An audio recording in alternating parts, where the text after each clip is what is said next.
Hi, everyone. We're going to do a little bit more of an in-depth product review for one of the model kits that's coming out.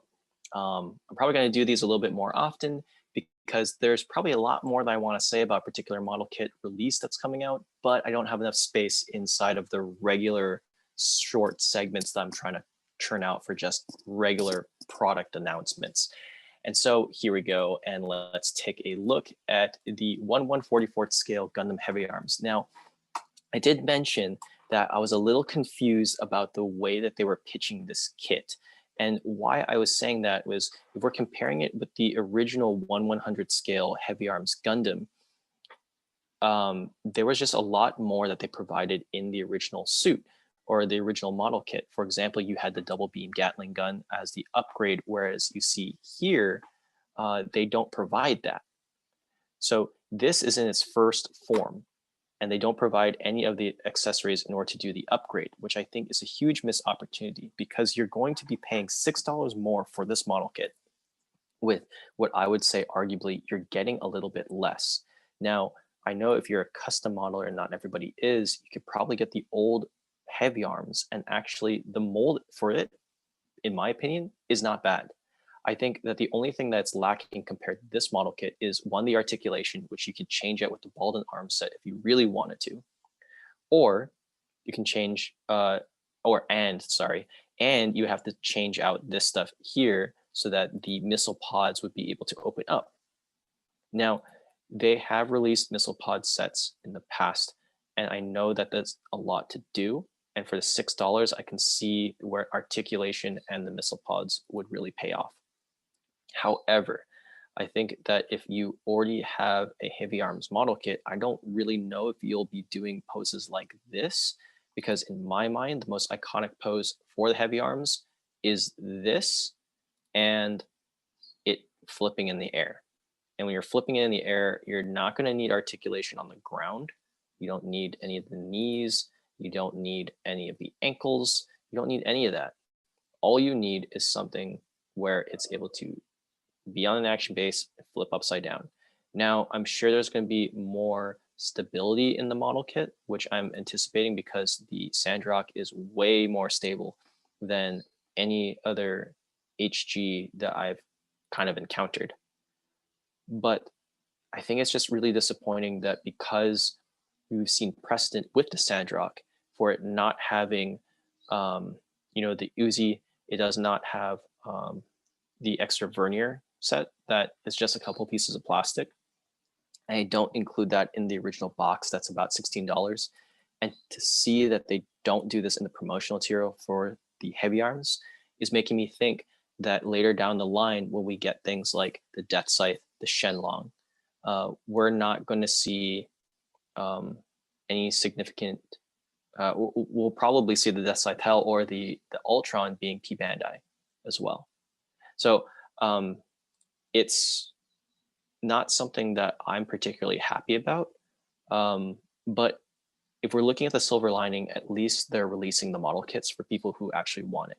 And I'm sure that they're specifically targeting people in the West who they're trying to get back into the game of Gundam, to collecting, to building things more, and just being in general exposed. So they're starting off with something that they kind of know. They're putting a little bit more effort into these kits to make them solid, because in all honesty, modelers here, I think, treat their model kits more like action figures than they actually treat them like model kits. I believe that if you have a model kit, you put them in one pose and they're supposed to model, and then they just don't touch it again. That's my mentality for model kits.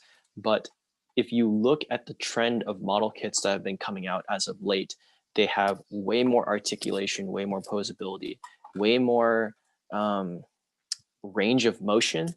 But you have this trade-off where if you have this huge range of motion, it's really hard to have stability. And so it depends on kind of what you want. And that's one more reason why it's harder for me to really dive into these kits, because when I have a model kit, I want it to stay there, and I want it to stay there for a really long time. I don't want things to droop down. I don't think want things to sag. I know that the Sandrock was told or was made mention that it was a very solid model kit.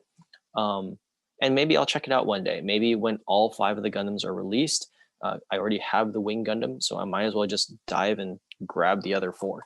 But until then, we'll see how it goes. So in general, I'm very kind of lukewarm about this release. I haven't seen too many people who are like very excited to get their hands on this release. It's kind of like this nostalgia bomb of like, oh, I remember seeing this on TV as a kid, and maybe I kind of want to grab this. Like, it's not that expensive. It's just like a couple extra dollars compared to like the old Barbados.